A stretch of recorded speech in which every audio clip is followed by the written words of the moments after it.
Aku berlindung kepada Allah dari godaan syaitan yang terkutuk.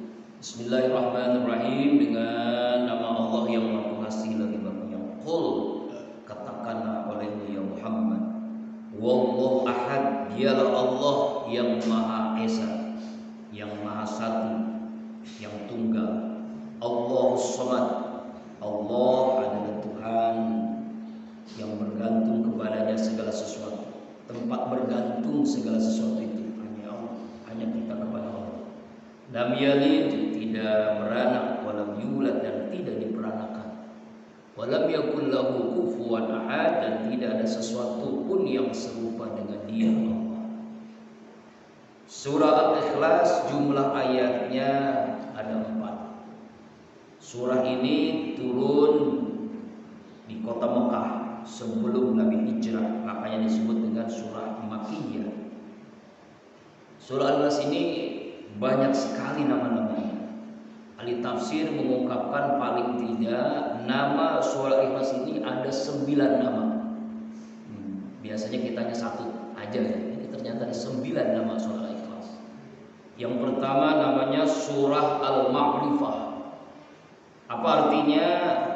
Pengetahuan tentang Allah, ma'rifatullah. Jadi surah ini disebut dengan surah Al-Ma'rifah. Baru tahu nih kita. Surah tentang pengetahuan tentang Allah. Yang kedua, nama surah ini disebut dengan surah Al-Wilayah. Artinya kedekatan seorang hamba kepada Allah, taqarrub ilallah. Yang ketiga, surah ini namanya surah Al-Jamal, keindahan Allah, Al-Jamal. Yang keempat, surah An-Najah, surah keselamatan dunia dan akhirat.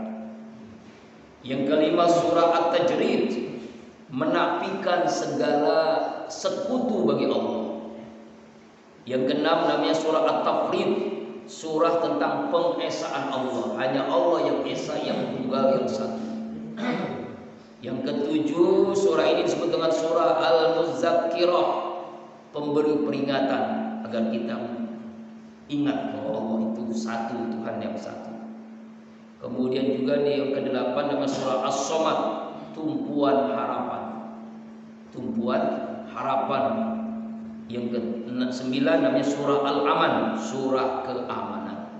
Itu nama-nama surah Al-Ikhlas. Tapi memang yang populer surah ini namanya surah Al-Ikhlas. Kalau kita surah Qul, yang populer surah Qul. Padahal namanya Qul itu hanya sebutan aja, karena diawali dengan Qul huwallahu ahad.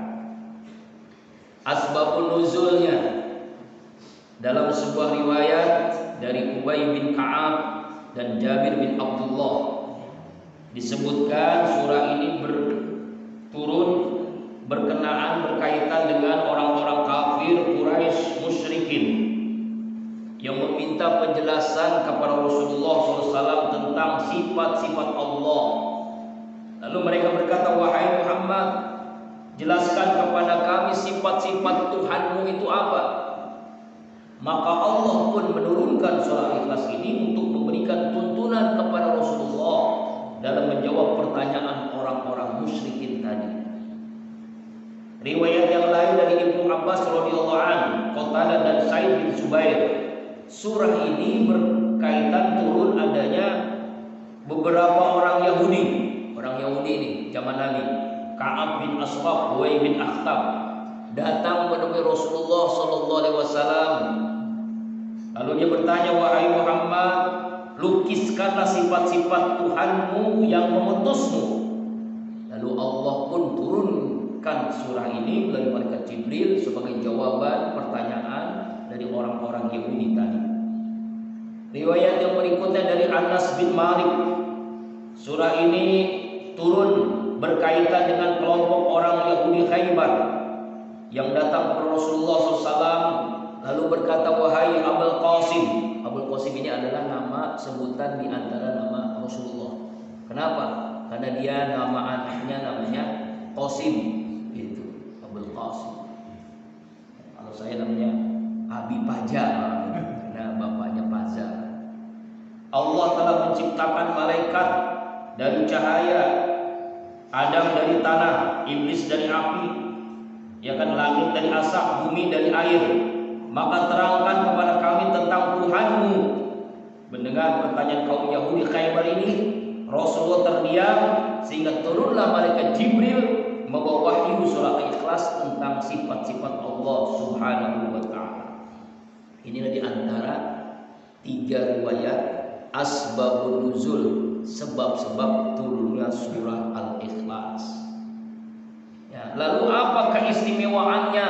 Ini kita harus tahu nih keistimewaan surah Al-Ikhlas. Pertama, surah Al-Ikhlas ini sama dengan sepertiga Al-Quran. Artinya kalau kita membaca surah Al-Ikhlas 3 kali, tadi kan kita baca 3 kali, itu sama dengan menghatamkan Al-Quran. Allahu Akbar.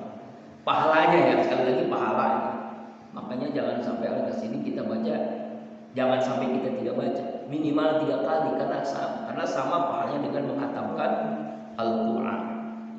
Dalam sebuah riwayat Rasulullah bersabda, riwayat Imam An-Nasai, demi Allah, kata Rasulullah, yang diriku berada dalam genggamannya sesuai surah Al-Ikhlas sama dengan sepertiga Al-Quran. Ya Allah, makanya kita bisa menghatamkan Quran setiap hari. Caranya bagaimana? Baca Bang Komar Al-Ikhlas 3 kali. Sulaiman baca Al-Ikhlas 3 kali. Alhamdulillah sekarang musala Arido tambah barokah. Ya kan, Pak Haji Sanusi, Pak Haji Rusmana, Bang Mungkin, siapa lagi? Insyaallah Bang Haji Ujang. Alhamdulillah tambah barokah. Tetangga-tetangganya insyaallah dengan hadirnya bapak-bapak yang jauh-jauh ke sini, tetangga musola insyaallah besok-besok pada hadir. Amin. Dapat hidayah Allah. Jadi bisa ngaji nanti bisa sampai keluar-luar ya. Insyaallah. Amin ya rabbal alamin. Allah barokah musala Ar-Ridha ini. Itu makanan udah ada di belakang dekat sama Yani. Jamaah rahimakumullah, ini keistimewaan yang pertama yaitu sepertiga Al-Quran. Jadi artinya kalau kita ingin hatam Quran, baca Al-Ikhlas sama pahalanya dengan menghatamkan Al-Quran. Tapi jangan berarti udah gak usah hatam Quran, bukan. Ini pahalanya, sekali lagi pahalanya. Saking hebat-hebatnya, istimewanya surah Al-Ikhlas. Yang kedua, keistimewaan surah Al-Ikhlas. Kita ingin masuk surga, Pak? Pasti surga akan masuk. Di antara keistimewaan surah Al-Ikhlas, siapa orang yang membaca 10 kali seharinya, dia membaca surah Ikhlas, maka dia akan diberikan istana di surga. Bukannya sekedar rumah, tapi istana di surga. Caranya baca Al-Ikhlas 10 kali. Sebagaimana hadis riwayat Imam Ahmad dari Mu'az bin Anas, seorang sahabat Sahibun Nabi sallallahu alaihi wasallam, Nabi sallallahu alaihi wasallam qala, Rasulullah bersabda, "Man qara'a qul huwallahu ahad." Siapa orang yang membaca surah Al-Ikhlas wallahu ahad hatta yahtamiha asra marrat, sampai selesai 10 kali banyaknya. Artinya 10 kali dia membaca surah Al-Ikhlas. Apa kata Nabi? Banallahu qasran fil jannah. Maka Allah akan bangunkan untuk orang tadi sebuah rumah megah, istana di surga di akhirat nanti. Amin ya Allah ya Rabbal.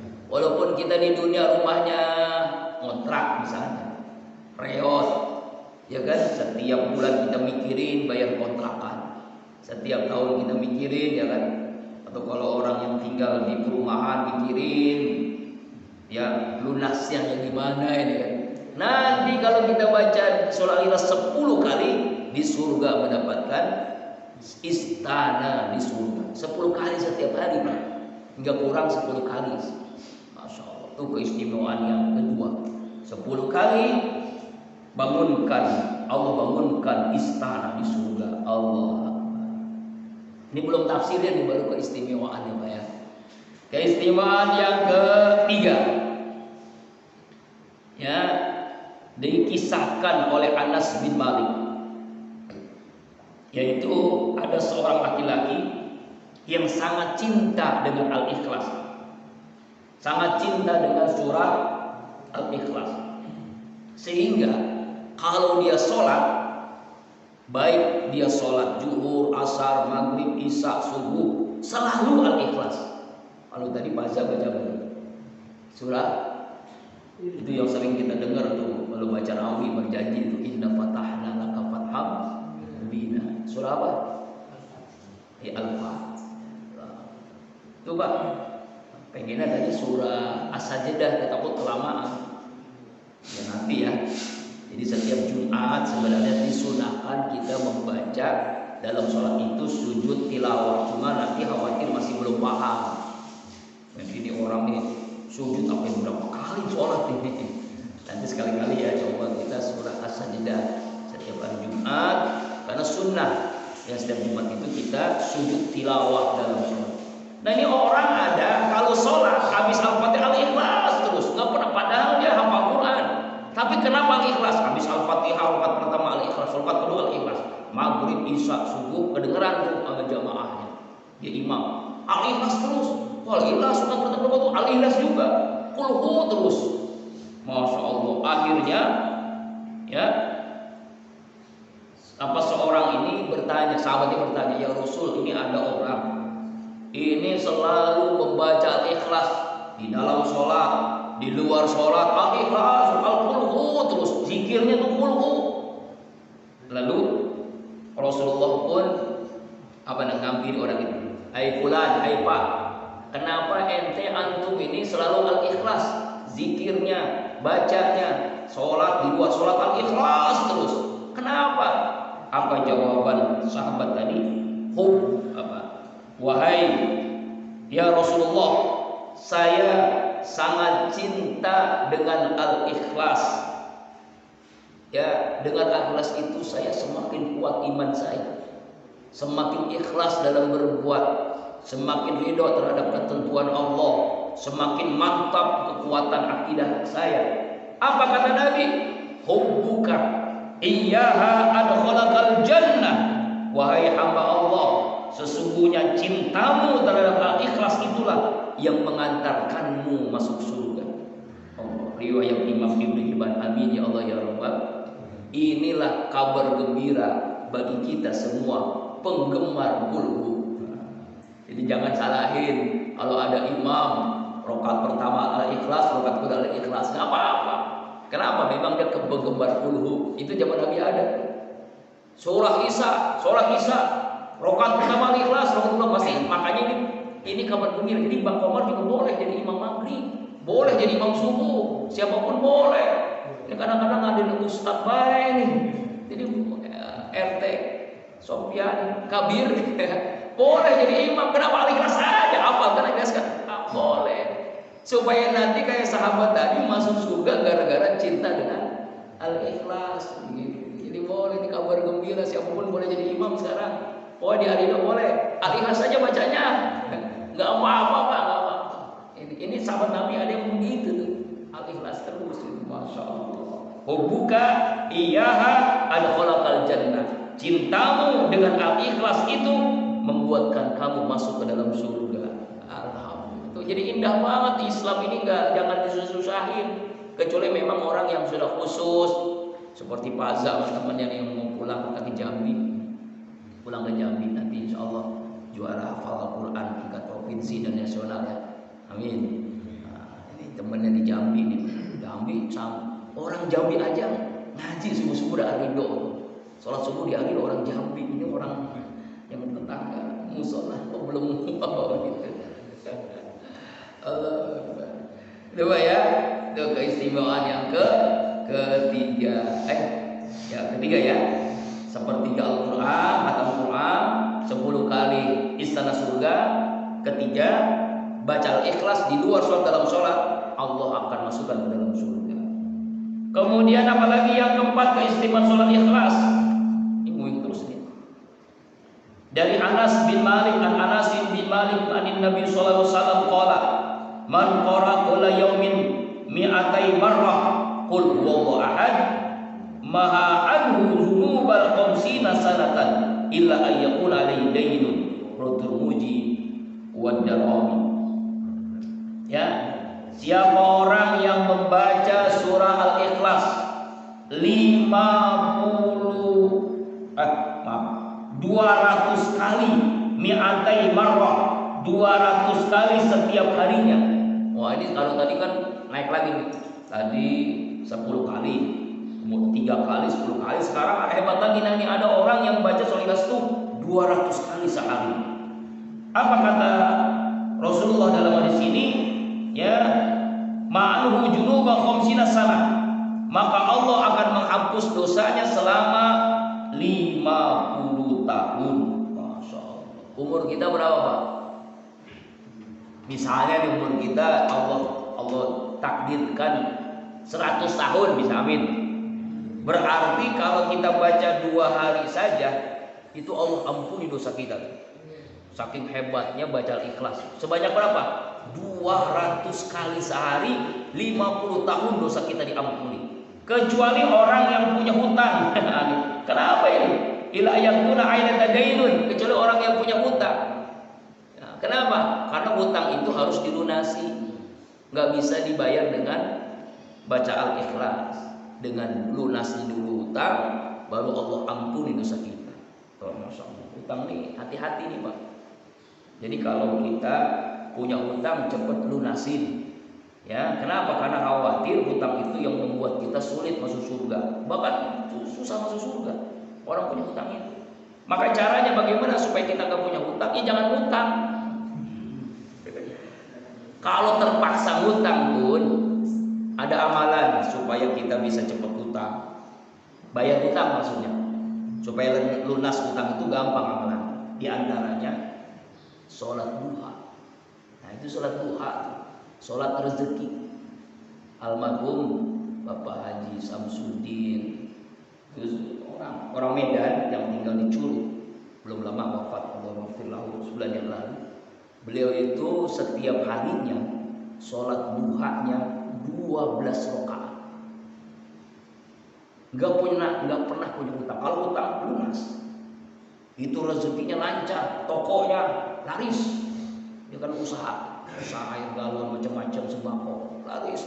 Utang tuh ada yang utang tapi cepat lunas gitu. Mau seminggu mau pokoknya cepat aja lunas. Ngamalin sholat duha 12 rakaat. Kita jangankan 12 rakaat, 2 rakaat dibales.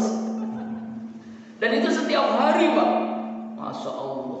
Bahkan infak untuk pesantren Kebun Salim berapa? 12 juta. Kenapa? Karena sesuai dengan jumlah rakaat 12 rakaat sholat duha. Semoga jadi amal jadi untuk almarhum. Belum lama wafat. Jadi wafatnya bagus banget. Dia pengen pulang ke kampung halamannya, ke Medan, Sumatera Utara. Pulang, tinggal hanya setahun, lalu bersama keluarganya, cucu-cucunya, anak-anaknya Allah wafatkan. Jadi memang pengen di sana meninggalnya berarti. Emang lahir di sana, meninggalnya pun di sana. Tapi usahanya di sini berkah. Jadi sholat duha 12 rakaat. Kalau nggak mampu, ya paling tidak ya 2 rakaat. Kalau pengen bagus lagi minimal kalau bisa sih 4 rakaat. Itu hadis sahih itu. Siapa orang yang sholat duha 4 rakaat, rezekinya akan dimudahkan sampai sore dia tidak susah hidupnya. Hari itu tuh hidupnya nggak kapan susah. Kalau minimal dia sholat duha 4 rakaat, apalagi sampai 12 rakaat. Masya Allah. Mudah-mudahan ya, amin. Ini masalah utang nih. Kalau masalah utang kan pasti, apalagi zaman sekarang kan motor kredit, mobil kredit, sama saya juga ngalamin, Pak. Ya kan? Sampai kalau istri kita kan panci kredit, apalagi kompor kredit, ya kan? Sampai handphone kredit, waduh semua yang sebenarnya kredit di rumah barang-barang kita tuh kredit semua. Nggak apa-apa boleh, tapi yang penting kita bisa melunasinya. Bagaimana caranya? Sholat duha. Jangan lepas sholat duha. In kana rizqi fis samai fa'azirhu, in kana fil ardi fa'akhrizhu, in kana mu'siran fayasirhu, wa in kana ba'idan fakharibhu. Ya Allah, jika rezeki di langit turunin, di bumi keluarin, yang jauh dekatin, yang sulit mudahin. Masya Allah. Insya Allah Allah mudahkan rezeki kita.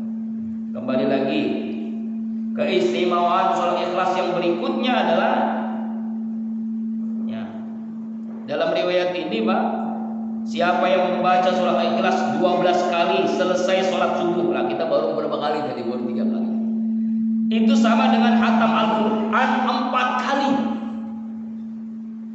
Apa karena 2 ini? Oh, karena 2 kali berisiknya. Oh, enggak juga, biasanya enggak. Oh, treble aja ini. Enggak apa-apa. Ya.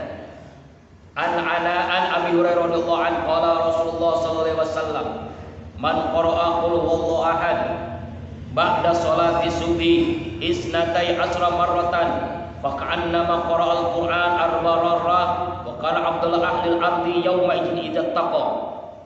Dari Abu Hurairah radhiyallahu anhu bahwa Rasulullah SAW bersabda, siapa orang yang membaca surah Al-Ikhlas 12 kali setiap selesai sholat subuh, nah ini selesai sholat subuh nih, maka seolah-olah ia khatam Al-Quran 4 kali, dan dia adalah penghuni surga, penghuni bumi yang paling utama.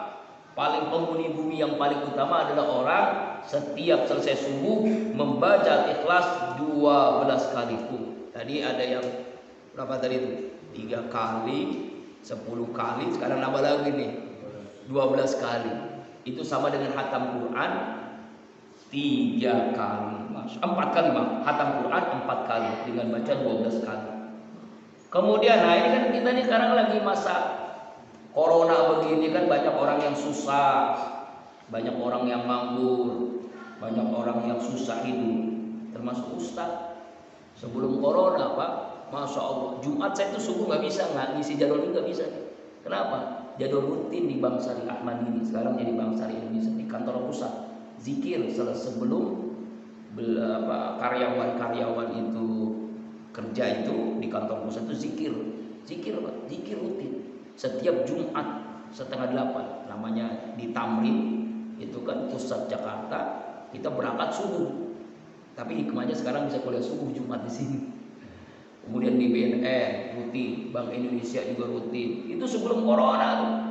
BNN, Bank Indonesia, Departemen Keuangan, banyak-banyak kantor. Setelah corona, waduh, ya Allah, terpuruk kan? Bukan hanya kita, Ustadz juga terpuruk ekonominya. Nah sekarang bagaimana supaya kita nggak terpuruk banget nih? Walaupun kita susah, tapi nggak terpuruk banget. Caranya Al-Ikhlas. Dalam hadis riwayat Jarir bin Abdullah qala Rasulullah SAW, man qara'a qul huwallahu ahad hina yadkhulu manzilahu nafatal faqra an ahli dzalika manzil wal jiran.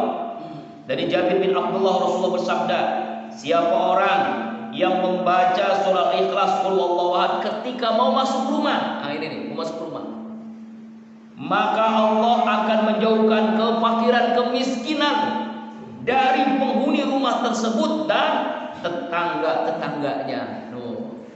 Jadi tetangganya pun insya Allah dijauhkan dari kefakiran, kemiskinan. Caranya masuk rumah, buka pintu, baca Al-Ikhlas. Mudah kan Pak ya? Masya Allah. Ini dari Jarir bin Abdullah, riwayat Imam Tabrani. Jadi kalau masih miskin juga berarti kita belum ngamalinnya istiqomah. Ini nih amalan nih, masuk rumah, assalamualaikum, sebelum assalamualaikum kalau bisa, sebelum buka pintu, qul huwallahu ahad, Allahus samad, lam yalid wa lam yulad wa lam yakul lahu kufuwan ahad. Apa kata Rasulullah? Penghuni rumah itu dan tetangga-tetangga sekitar dijauhkan dari kemiskinan, kefakiran, kemelaratan hidupnya. Insyaallah, amin. Insyaallah, Allah jauhkan kita dari kefakiran. Allah Akbar.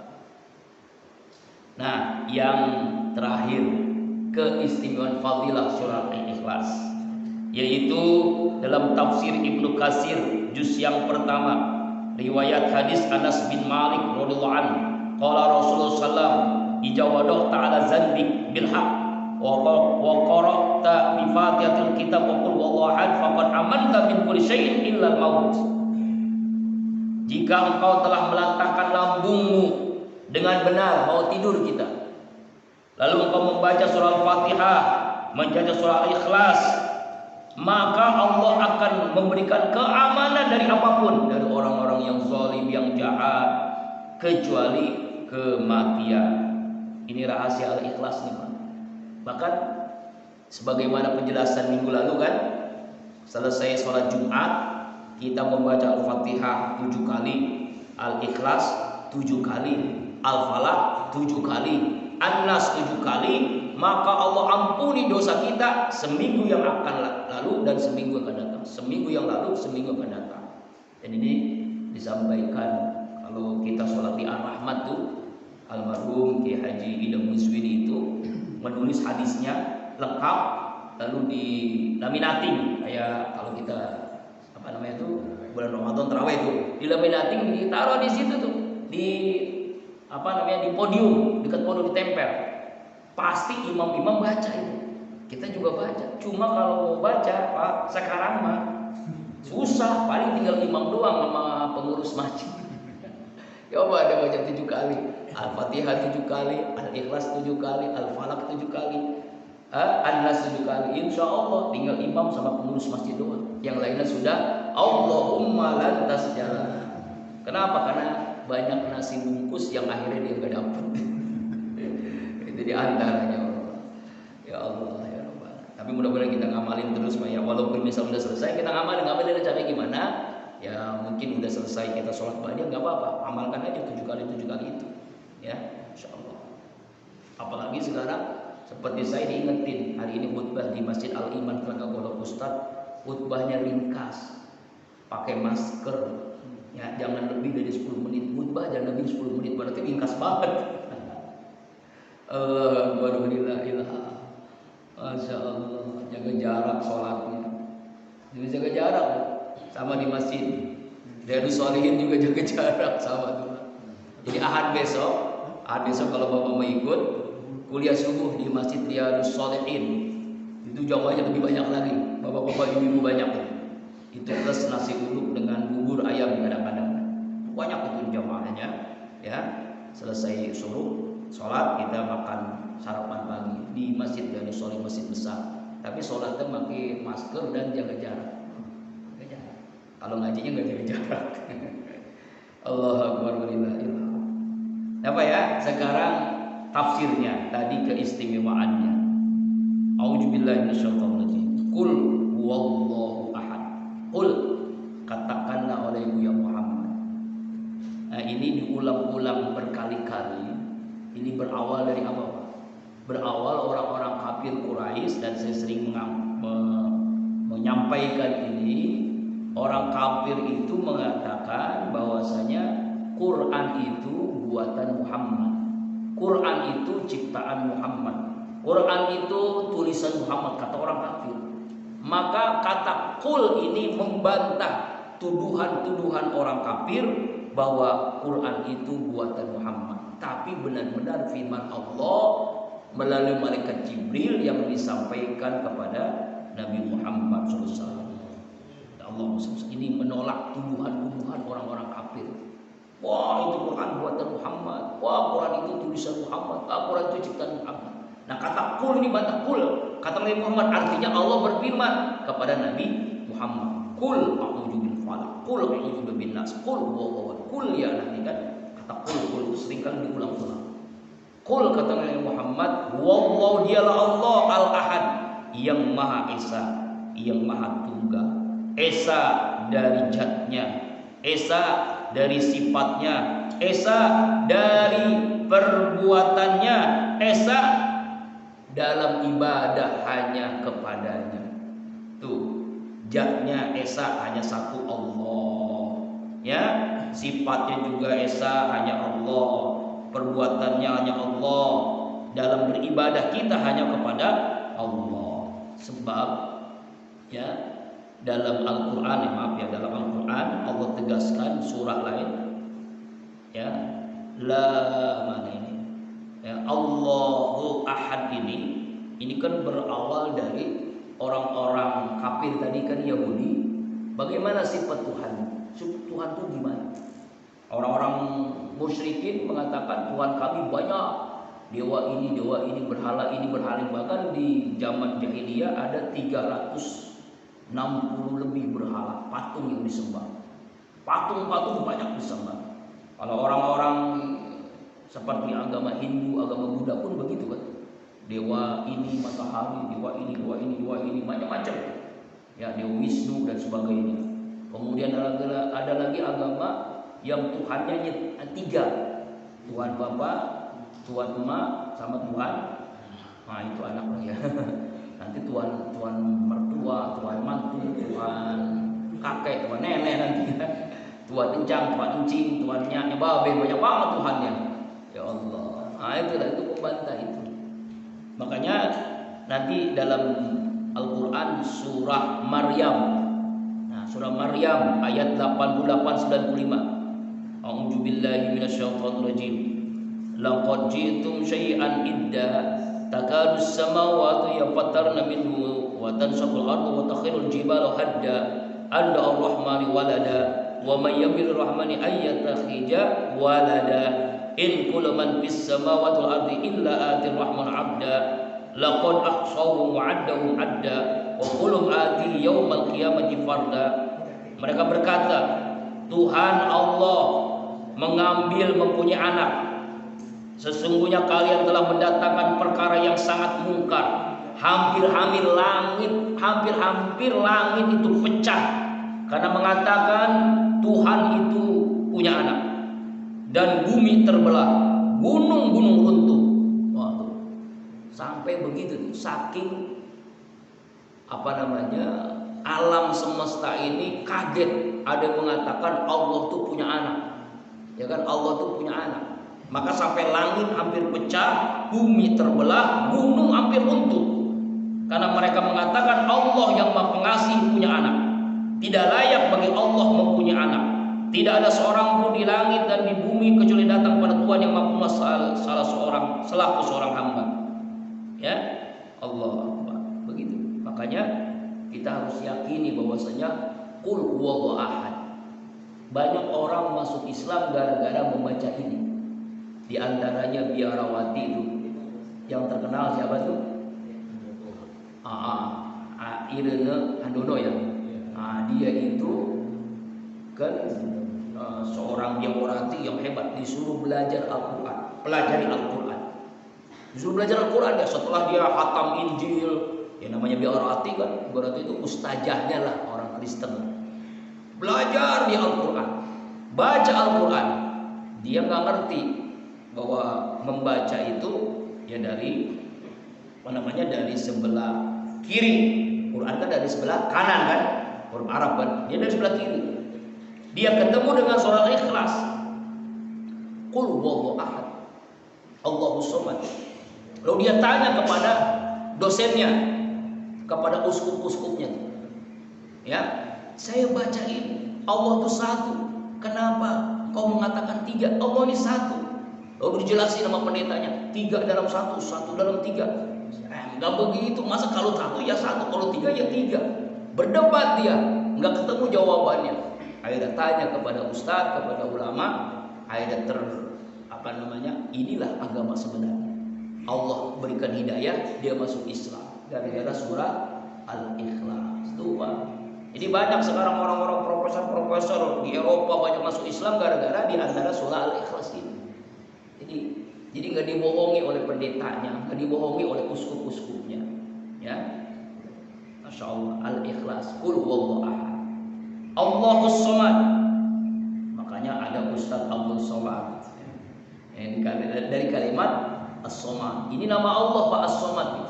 Allahus samad. Allah tempat bergantung segala sesuatu. Ya, adalah Allah tumpuan harapan. Karena itulah kalau kita punya masalah, minta kepada Allah. Ya, sekarang orang banyak yang curhat via media sosial. Curhat lewat Facebook, curhat lewat Instagram, curhat lewat WhatsApp, curhat lewat apa lagi? Pokoknya itu dah, handphone dah. Ya, sampai TikTokan. Curhat. Bagaimana supaya mengadukan masalah pribadinya, keluarganya, rezekinya, utangnya hanya kepada orang lain. Akhirnya dia nggak puas terus begitu. Itulah salah kita curhat. Curhat itu hanya kepada Allah. Tempat bergantung kita hanya kepada Allah. Tempat meminta kita hanya kepada Allah. Tempat kita mohon perlindungan hanya kepada Allah, minta sehat hanya kepada Allah, minta dijaga dari virus corona hanya kepada Allah, minta segala-galanya hanya kepada Allah. Ini kisah menarik dulu di zaman seorang waliullah, orang yang diberikan ilmu mukasafah. Mukasafah itu aja terbuka hijab. Waktu itu ada sekelompok virus, lalu dia ngomong, ente mau kemana virus? Kata waliullah ini, saya mau ditugaskan Allah untuk mematikan orang-orang di Damaskus. Berapa orang? 1000 orang. Tugas yang diberikan Allah kepada saya. Iya, silakan. Selama berapa hari? Berapa bulan? Berapa tahun? 2 tahun. 2 tahun. Kira-kira virus corona akan sekarang 1000 orang. Kemudian selesai tugasnya, ketemu lagi sama ulama yang waliullah tadi. Ya. Nanya lagi, saya dengar-dengar itu yang meninggal ente bilang 1000, kok meninggal di Damaskus 50.000 orang? Kenapa? Tugas yang Allah berikan kepada ente hai virus hanya 1000 orang, kok meninggal lebih banyak jadi 50.000? Ada apa? Begini, kiai misalnya ulama ya, saya memang ditugasin Allah untuk mematikan orang melalui virus saya ini hanya 1000 orang. Itu yang 40.000 itu bukan karena saya, tapi karena ketakutan, karena paranoid, karena kecemasan berlebihan. Ya, akhirnya dia mati karena dirinya sendiri, bukan karena saya. Oh begitu. Ya Allah. Jadi bisa jadi begitu, Pak. Jadi sekarang orang-orang kan ketakutan yang luar biasa, kecemasan di mana-mana. Ya, Pak ya. Apa bukti kecemasannya? Orang lebih takut virus daripada Allah. Dia pakai masker tapi auratnya terbuka. Dia pakai masker cuma mulutnya nggak pernah ditutup, nggak pernah berzikir kepada Allah. Itu berarti ketakutannya lebih daripada kepada Allah. Makanya yang mati itu bukan karena virus, bisa jadi karena ketakutan, kata virus tadi ketika ngobrol dengan waliullah. Makanya Ibnu Sina mengungkapkan, Pak, ternyata kata Ibnu Sina ini, ketenangan itu ya, imun yang baik, iman kepada Allah yang kuat, itulah yang memberikan kita kesehatan, sehat walafiat. Rasulullah Shallallahu Alaihi Wasallam itu sakit itu ketika diteluh, disantet sama orang, dan sakit itu ketika mau meninggal. Ya, kenapa Rasulullah nggak kena virus? Karena beliau hidup 24 jam dalam taat, dalam ibadah, dalam taqarrub ilallah. Kalaupun terpaksa kena virus pun Allah berikan kesembuhan, insya Allah. Jadi Bapak ini sekarang jangan ketakutan luar biasa. Ya, pengajian dilarang, sholat dilarang, berjamaah dilarang, sholat Jumat sudah mulai ditutup lagi. Ya Allah, ya Allah, ini kapan selesainya ini virus kalau begini terus? Coba lihat di Piala Euro Eropa, Pak, orang nonton bola nggak ada yang nggak pakai masker, nggak ada yang pakai masker. Ada juga 1-2, tapi lebih banyak nggak pakai. Itu nontonnya ribuan orang, nggak berkerumun. Masya Allah. Berarti di Cina, di Wuhan, yang dulu asalnya katanya itu corona itu, wisuda 3.000 orang, nggak ada yang pakai masker, berkerumun semua wisuda. Ya Allah. Berarti virus itu ada di Mekah, di Madinah. Kenapa? Karena haji nggak jadi lagi. Adanya di masjid, ada di pengajian. Kalau di mal nggak ada virus, kalau di pasar nggak ada virus, kalau di maksiat nggak ada virus. Ya Allah. Jadi yang benar virus itu di mana adanya, Pak? Wallahu a'lam bishawab. Virus ada, kita harus memang taati, tapi kita juga jangan terlalu ketakutan yang luar biasa, Pak ya. Tetap jaga prokes, ya, karena ini bagian daripada ikhtiar. Oh Ustaz, saya dulu pernah jadi Pak ceramah tentang prokes, diminta oleh Polda Metro Jaya ceramah tentang masker. Ustaznya nggak pakai masker, tapi itu Pak waktu ceramahnya pakai masker, di sononya pakai masker. Kalau ceramah di tempat itu pakai masker. Kalau di sini insya Allah aman ya Pak ya. Amin ya Allah ya Rabbal Alamin ya Allah. ceramah meski masker. Jadi kalau Ustadz tinggal prokes Pak, karena bahkan ceramah tentang masker di Polda Metro Jaya, khutbah Jumat di sana, alhamdulillah. Nah, kembali lagi ya, Allahus Somad. Allah tempat bergantung, makanya kita bergantung hanya kepada Allah. Kita punya urusan susah rezeki kepada Allah, susah bayar hutang kepada Allah, masalah sakit kita sakit kepada Allah, gantung aja kepada Allah. Ada namanya doa tawakal. Dalam hadis Rasulullah mengatakan, siapa yang mengamalkan doa tawakal ini pagi hari 7 kali, sore hari 7 kali, maka segala kebutuhannya Allah jamin. Apa itu doa tawakal? Hasbiyallahu la ilaha illahu alaihi tawakkaltu wa huwa rabbul arsyil azim. Surah At-Taubah ayat terakhir. Kita baca Pak ya, 7 kali. Mudah-mudahan Allah kebutuhan kita, kesulitan kita, penyakit kita Allah sembuhkan, Allah jaga kita. Membaca namanya doa tawakal. Nanti kalau Bapak belum hafal, silakan lihat surah At-Taubah ayat terakhir. Bismillahirrahmanirrahim. Hasbiyallahu la ilaha illahu alaihi tawakkaltu wa huwa rabbul arsyil azim. Hasbiyallahu la ilaha illahu alaihi tawakkaltu wa huwa rabbul arsyil azim. Hasbiyallahu la ilaha illahu alaihi tawakkaltu wa huwa rabbul arsyil azim. Hasbiyallahu la ilaha illahu alaihi tawakkaltu wa huwa rabbul arsyil azim. Hasbiyallahu la ilaha illahu alaihi tawakkaltu wa huwa rabbul arsyil azim. Hasbiyallahu la ilaha illahu alaihi tawakkaltu wa huwa rabbul arsyil azim. Hasbiyallahu la ilaha illahu alaihi tawakkaltu wa huwa rabbul arsyil azim. Hafal Pak? Kalau enggak silakan lihat surah At-Taubah ayat terakhir. Apa artinya? Hasbi Allah, cukup hanya Allah. La ilaha illallah, la ilaha illallah terusan. Tidak ada Tuhan kecuali hanya Dia. Ya, alaihi tawakkaltu, hanya kepada Dia Allah hamba aku bertawakal. Aku serahkan semua urusan aku kepada, urusan penyakit, urusan rezeki, urusan anak, urusan rumah tangga, urusan pesantren, pokoknya Allah.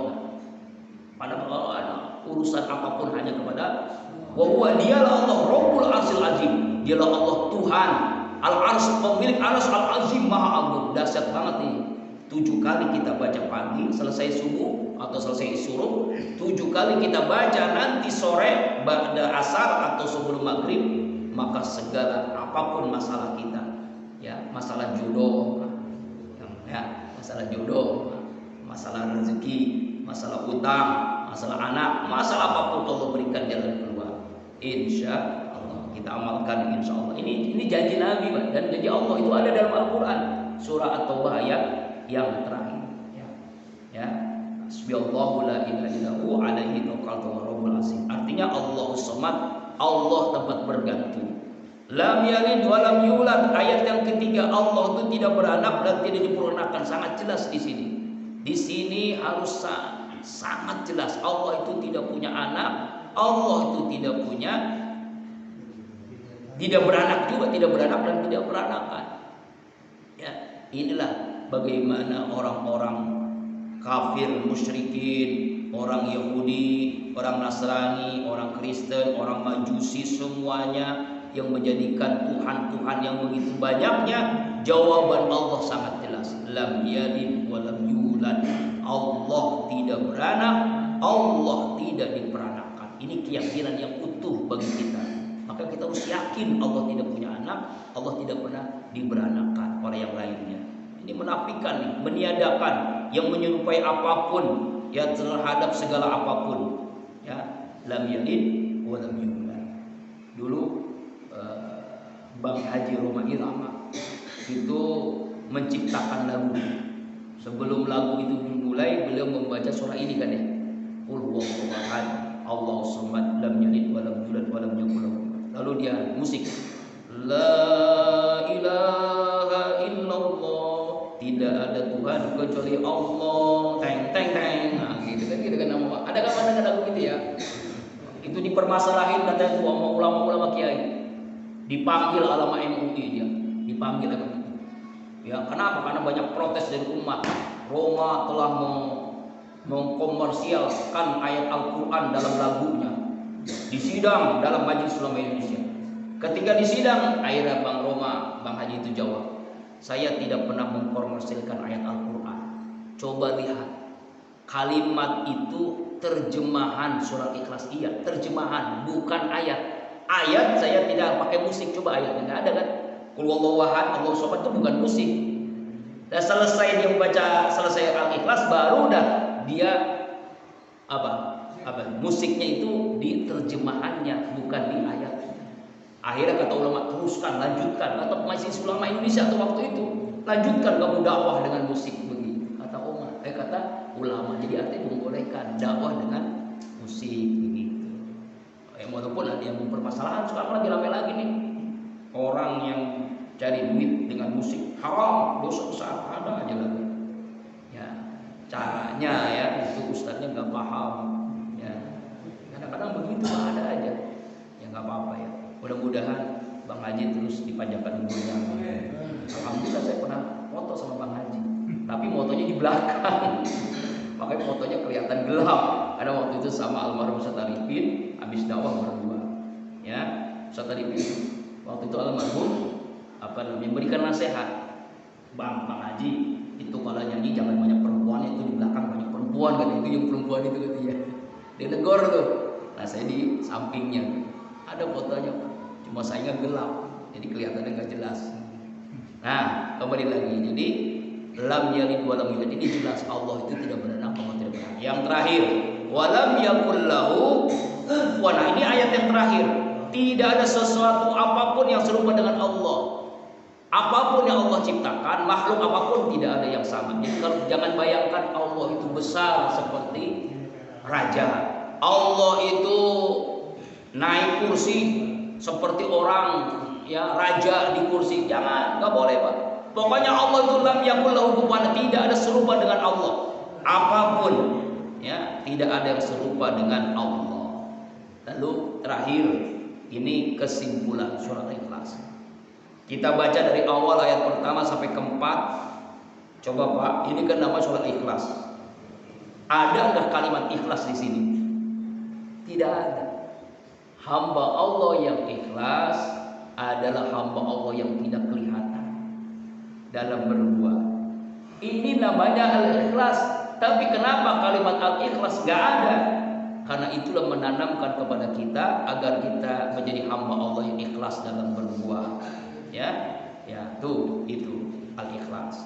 Yang kedua, kesimpulannya surah ini menanamkan kesadaran bagi kita agar kita selalu bermohon, selalu berdoa, selalu minta apapun hanya kepada Allah. Curhatnya hanya kepada Allah di sepertiga malam dalam doa kita. Susah rezeki minta kepada Allah. Banyak masalah hidup minta kepada Allah, masalah pribadi, masalah keluarga. Kita sakit minta sembuh kepada Allah. Kita banyak hutang minta kepada Allah. Kita banyak cita-cita minta kepada Allah. Makanya Allah pasti kabulkan. Jangan banyak curhat kepada yang aneh-aneh. Curhat di Facebook lah, curhat di Instagram lah, curhatlah kepada Allah. Pasti Allah berikan jalan keluar. Pasti Allah kabulkan doa-doa kita. Amin. Ya Allah ya Rabbal. Ini diantara tafsir surah Al-Ikhlas. Semoga kita dapat mengamalkannya, dapat memahaminya, dan menerjemahkan dalam keseharian kita. Amin ya Allah ya Rabbal Alamin. Mohon doa. Pembangunan pesantren masih terus berjalan. Ini sekarang mohon doanya, mau ngeramik. Jadi kalau Bapak punya rezeki, silakan mobil infak, beramal jariah, berinvestasi akhirat. Bukan untuk saya, tapi untuk kita. Diatur untuk kita itu artinya amal jariah kita. Keramik itu per meternya 120.000 kata tukang, karena tukang saya cuma nyampe dari tukang aja. Jadi kalau Bapak pengen saya 10 meter silakan, saya 1 meter boleh, saya setengah meter pun boleh. 120.000 per meter untuk keramik lantai 2 pesantren Qobul Salim. Itu juga untuk musola ya. Pengennya selesai ini kita mendirikan majelis zikir, namanya majelis zikir Qobul Salim yang dihadiri para habaib. Cuma karena dari dari wali kota saya baca selebaran tidak diperbolehkan kumpul banyak-banyak dan sebagainya, masih PSBB, bahkan di Depok ini termasuk zona merah, makanya mungkin diundur ya, diundur pembukaan majelis zikir Qobul Salim. Mudah-mudahan kita mohon kepada Allah semoga zona hijau cepat selesai sehingga pembukaan majelis zikir di Qobul Salim ini bisa dilaksanakan. Mungkin 1, 2, 3 bulan ya, kita tunggu aja keputusan dari kantor wali kota Depok, dari wali kota Depok ya. Khawatir kalau saya undang banyak jemaah kemudian udah hadir para kiai, para habaib, pas mau zikir ada Satpol PP bubarin, nah itu khawatirnya. Makanya untuk sementara ditunda dulu, sabar dulu ya. Karena itu mohon doanya mudah-mudahan pelaksanaan keramik ini bisa cepat selesai, apalagi ada yang ikut andil walaupun hanya dengan doa. Tidak mampu dengan rupiah, dengan uang, dengan infak, mampu dengan doakan. Semoga bisa cepat selesai bi barakati wa karamati wal mujati suratul Fatihah. A'udzu billahi minasyaitonir rajim. Bismillahirrahmanirrahim. Alhamdulillahirabbil alamin. Arrahmanir rahim. Maliki yaumiddin. Iyyaka na'budu wa iyyaka nasta'in. Ihdinas siratal mustaqim. Siratal ladzina an'amta 'alaihim ghairil maghdubi 'alaihim waladdallin. Amin.